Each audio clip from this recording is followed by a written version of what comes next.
9वां अध्याय राधे राधे। इस अध्याय में भगवान अर्जुन के कहलन कि दुखी संसार से मुक्त होके के उपाय ये अध्याय में हम तहरा के बतावतानी। ये बहुत ही गुप्त विद्या है।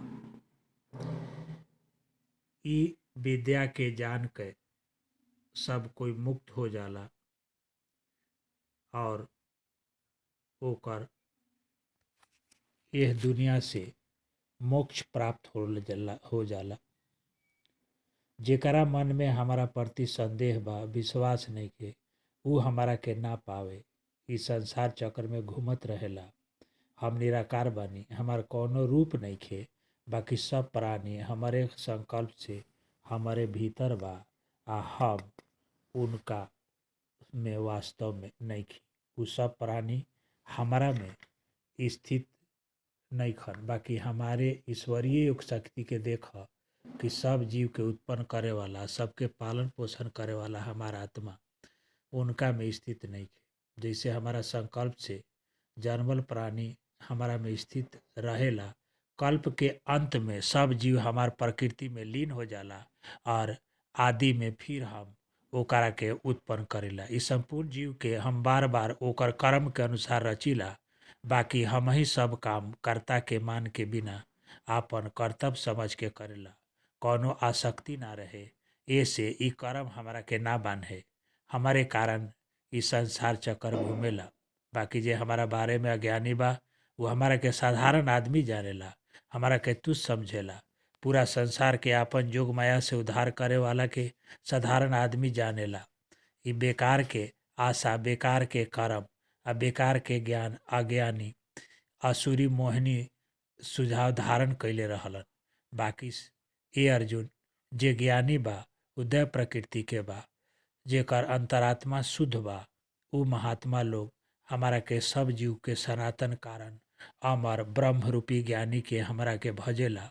वो दृढ़ निश्चय करके हजार नाम गुण के कीर्तन करेला, हमारा के पावे खातिर जतन करेला।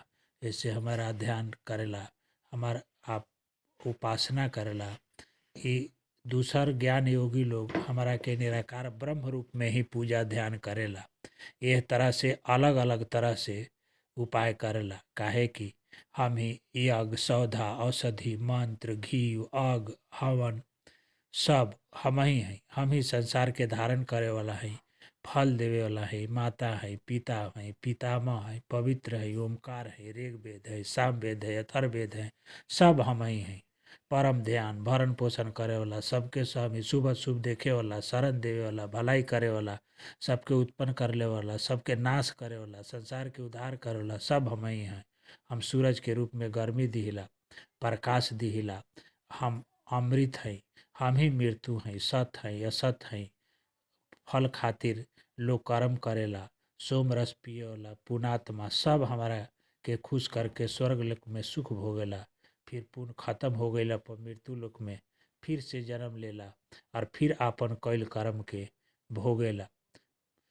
जीव बार बार आवागमन के प्राप्त होला, पुण्य के प्रभाव से स्वर्ग में जाला, खत्म भइला पर मृत्यु लोक में आ जाला। जवन जीव हमार भक्त बने के लगातार हमार चिंतन करेला, निष्काम मन से हमारा के भजेला, ओकर मोक्ष प्राप्त हो जाला। अगर केहू दूसरो देवता के पूजे तो ऊ हो हमारे भक्त होला, काहे कि हम सभी हैं।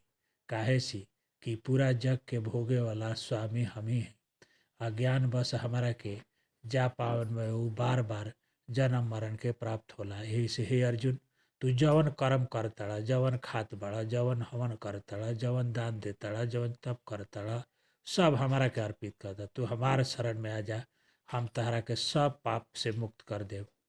हमारा साथे जेकर हमार साथ हो जाला, ओकर एह दुनिया में और कुछ न रहेला। सब इंद्री के जीत लेला, आत्म संयमी होला, आत्मज्ञानी हो जाला। हमार उपासना करी तो धर्मात्मा हो जाई, ओकर परम शांति और परम आनंद प्राप्त हुई, ओकरा कबो नाश ना हुई। औरत, वय, शूद्र, चंडाल, पापी, ज्ञानी, अज्ञानी केहू होके, वो हमारा शरण में आके परम गति के प्राप्त होला। ऐसे तू हमार शरण में आव, हमारा के भज, हमरे नाम जप और सब कुछ हमरे के अर्पित कर द। राधे राधे।